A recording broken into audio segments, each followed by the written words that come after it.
In this alternate version of the United States, a military takeover has turned the country into a totalitarian dystopia. A man known as the Major is the only leading figure. Eventually the regime creates a deadly competition called the Long Walk, where the winner will receive fame, fortune, and one wish for anything they want. The entire event is broadcast on national television, and for many people it's their only chance to escape poverty. Volunteers sign up for the competition and a lottery chooses 50 to compete. The only competitor from the state of Maine is Ray, who is being taken to the event by his mother Ginny. The mood in the car is clearly tense and Ginny wishes Ray would change his mind about competing, but Ray reminds her it's not her decision to make. When they arrive at the location, Ginny hugs Ray tightly and breaks down as she says goodbye. Afterward Ray goes through the front gate and meets Peter, who is very friendly. In fact, most of the players appear to be friendly and soon they're all happily chatting while waiting for the event to start. Curly keeps pacing while trying to hide how nervous he is, and the other boys notice he looks very young. He claims to be 18 but nobody believes him. Soon the Major arrives and gives each boy a metal tag with their assigned number, telling them that they're men now. Then he gives a speech, reminding them that the Long Walk was created to inspire and reintegrate the value of work ethic in a country that has been struggling financially since the war. Every year after the event there's a spike in production, so the Major truly thinks this works and the nation's problem is just laziness. While he talks, the competitors are given bracelets that will measure their speed. Next the Major goes over the rules. Everyone must walk until there's only one person left and there's no finish line. They have to keep a speed of 3 miles per hour, and if they fall below that, they get a warning. If they can't make speed in 10 seconds, they get another warning. At 3 warnings, they'll be shot. Stepping off the pavement will get them shot without warning. The Major ends his speech by making everyone cheer and shoots his gun in the air to officially start the competition. The boys start walking and military trucks follow them down the road as they record everything. The area is empty and bleak because crowds are only allowed on the final stretch. At the beginning only those who live near the road can come out to watch. A cop salutes as the boys pass by and an annoyed Gary gives him the finger before spitting on the ground. At first everyone is serious and concentrated, but by mile 5 many of the boys are chatting. Stebbins slows down a little and immediately gets a warning, so he fixes his speed. The other boys wonder if it was a strategy to test the limits. Gary has to stop walking when he feels a rock in his shoe and soon the soldiers are giving him the warnings. After the 3rd warning a soldier gets ready to shoot, but Gary puts the shoe back on just in time to keep moving. The other boys think he's an idiot but Gary claims he did it to get some rest. By mile 7, the boys are chatting about the prize. Arthur admits he's only here for the money but Ray says there are more important things. The other boys are skeptical so Ray explains by going on a rant about the system. The government makes them believe they're volunteering to participate, but actually the system has made them so poor and desperate that they're here because they have no better choice.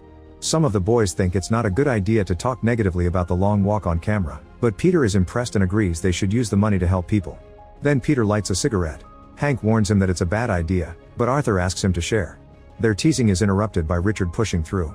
He's writing down everyone's names and numbers because he wants to write a book about the Long Walk that will make him famous. Peter thinks it's dumb because if he wins, he'll already be rich and famous. Sometime later Curly yells in pain because he feels a cramp in his legs. He starts to slow down and the soldiers warn him, so Ray helps Curly walk while he and Peter keep encouraging him with words. Feeling motivated, Curly tries to keep moving on his own, but the pain is too much and he collapses on the ground. After the 3rd warning, a soldier shoots Curly in the head. The shock causes Ray to slow down and he receives a warning too, so Peter pushes him to move faster. Moments later the Major appears on the road with a speech for Curly, saying that a comrade has fallen and he must be remembered fondly for his bravery. Ray asks a soldier for a refill for his canteen and touches the man's gun in the process as a way to knock on wood. When Peter needs to relieve himself, he just pees in the middle of the road. By mile 17, they see a girl near the road holding a sign and cheering for Ray. The other boys tease him for having a fan, even though she's too young. Suddenly a boy has a seizure and collapses on the road. The soldiers start giving the warnings while Gary jumps over him, mocking him for hiding medical issues. Soon the soldiers shoot the sick boy and Gary says everyone should be happy because they have less competition. On mile 25, Gary starts harassing a boy named Rank, who at first tries to ignore him. However, when Gary insults his mother, Rank gets angry and tries to punch him. Gary dodges all his blows and Rank ends up falling pretty hard on the ground. He doesn't get up in time and the soldiers shoot him. The other boys start yelling at Gary and blaming him for what happened, saying they can't wait until he's eliminated too. Later a boy has to lower his pants so he can poop while he walks. No matter how much he tries to keep moving he still slows down and the soldiers shoot him too. By mile 35 the Major shows up again to congratulate them for reaching their first night, using lots of buzzwords to convince them that this is a noble cause.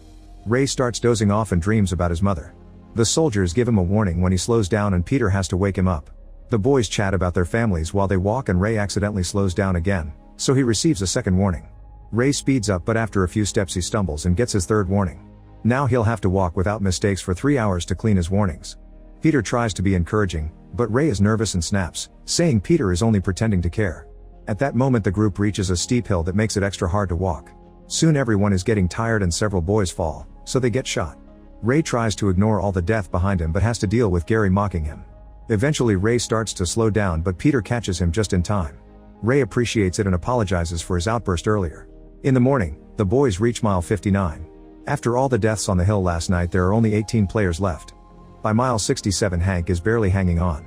Peter tries checking on him but Hank snaps and tells him off.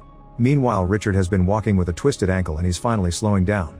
The soldiers warn him and Ray tries to encourage him to keep moving, but Richard can't take it anymore and collapses.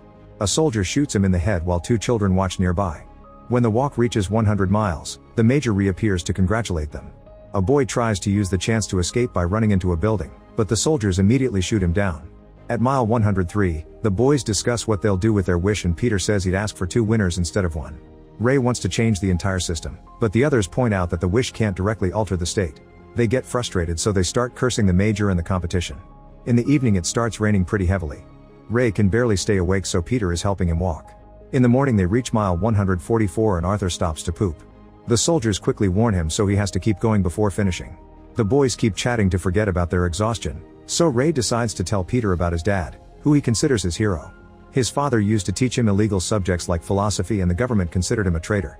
The major himself asked him to drop his lessons and swear loyalty, but Ray's father refused and was immediately executed. Ray then reveals his secret. He's joined the long walk to wish for a gun and kill the major. He complains about the people by the road who like watching them suffer, but Peter reminds them they're victims of the system too. They were conditioned to think this is noble. By mile 170 nobody is in the mood to chat. A boy with bleeding feet can't take it anymore and begs the soldiers for help as he tries to climb on a tank. A soldier immediately knocks him down and the tank runs over his legs. He still receives the warnings while he screams in pain and eventually is shot in the head. The scene causes another boy to lose his mind and he takes off his clothes before running off the road, which gets him shot too. Hank then notices that he's lost a tooth. In the evening the group reaches mile 201 and Hank is barely standing. Ray tries to encourage him, but Hank is done. He turns around and approaches the soldiers in a truck, which gets him shot down in the spot. A devastated Arthur runs to hold his friend as he dies and receives a warning, so Ray has to pull him away to save him. The next morning they reach mile 209 with only 6 boys left. They remember that Hank had a wife and agree that the winner will donate some of the prize money to her. Their conversation doesn't include Gary, who starts feeling left out. He approaches Ray and reveals that Rank's death has been haunting him since it happened, but he never truly meant for the boy to die. Gary apologizes but also insists it wasn't his fault. He promises to donate money to Hank's wife too, so the group agrees to include him in their comradeship. As they keep walking Gary goes on a rant about the situation, clearly unable to handle the guilt. After snapping at the others, he walks ahead and uses a spoon to self-delete. The soldiers still give him the warnings and shoot him in the head as usual. On mile 260, the boys try to keep the mood up by singing. On the 5th day they reach mile 278 and take the road to the Ray's hometown. Kali thinks Ray's lucky because he'll get to see his mother, but Ray thinks it's a curse because he'll have to abandon her again. By mile 286 they start crossing the town and one of Ray's boots comes apart. Arthur points out that an uneven balance will make things harder so Ray takes off both shoes, revealing that his feet have been bleeding. When he sees Ginny nearby, Ray can't help it and runs to try to hug her. Ginny steps back and urges him to stay on the road while Peter pulls Ray just in time to stop the soldiers from shooting. Ray yells a final apology to his crying mother as he realizes he's no better than his father. As the walk continues Peter tells Ray about his own family. His parents died during the war and he was sent to live with his uncle, who beat him until he died when Peter was 10. Afterward Peter had to survive on the streets by stealing and fighting. One day during a fight, his opponent slashed his face with a knife and Peter ended up in the hospital. He blamed himself for what happened and that day he promised to always find the light even during the darkest times. If he wins, he'll use the money to help orphans. By mile 306, Stebbins points out that they shouldn't help each other anymore or this will never end. The others agree even if it makes them feel awful. When Arthur's nose starts bleeding, the others have to pretend not to care. This causes Kali to snap, so he runs ahead and steals a gun from a soldier to shoot him to death. The boys are devastated to watch how Kali is shot down in return. Kali refuses to let them have his death too and self-deletes before they can finish him. At mile 324, Arthur's nosebleed gets worse. Peter and Ray drop the deal and help him walk, but Arthur knows he doesn't have too much time left. He begs his friends to give his locket to his grandmother when they win. Arthur also asks them not to turn around before he pulls away from them. He walks toward the truck and the soldiers quickly kill him. Night falls by mile 326. The 3 final players cross a bridge while the major keeps talking to them. Ray is annoyed and starts insulting him, but the major isn't bothered. He thinks those are the killer instincts needed by a winner. Stebbins uses the chance to reveal that he's one of the Major's dozens of illegitimate sons and his wish is to live in his father's house. However, he can feel his organs failing and he wants this to end already. Stebbins says it's been an honor to walk with them and that he's happy that the winner will be Peter or Ray. Then he stops walking and the soldiers shoot him down without his father caring. Moments later it starts to rain. Ray admits he used to be afraid of death, but after seeing so many boys die, he isn't afraid anymore because this moment is important. By mile 331 the duo reaches a town where a huge crowd is cheering for them. Peter stops and says he wants to give up so Ray can reunite with his mother, but Ray refuses and convinces him to keep going.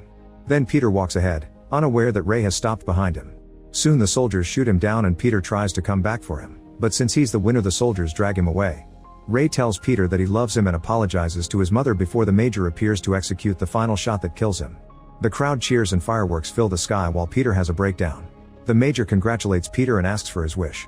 Peter says he wants a soldier's gun so he can pass it to his kids one day as a symbol of his victory. The soldiers are wary but the Major tells them to grant his wish since Peter is a good man. As soon as Peter grabs the gun he points it at the Major, who tries to calm him down and reminds him of the fame and fortune. A crying Peter just replies this is for Ray before shooting the Major on the spot. Then he drops the gun and walks away. Make sure to subscribe and turn on notifications so you can watch more videos like this. Thanks for watching.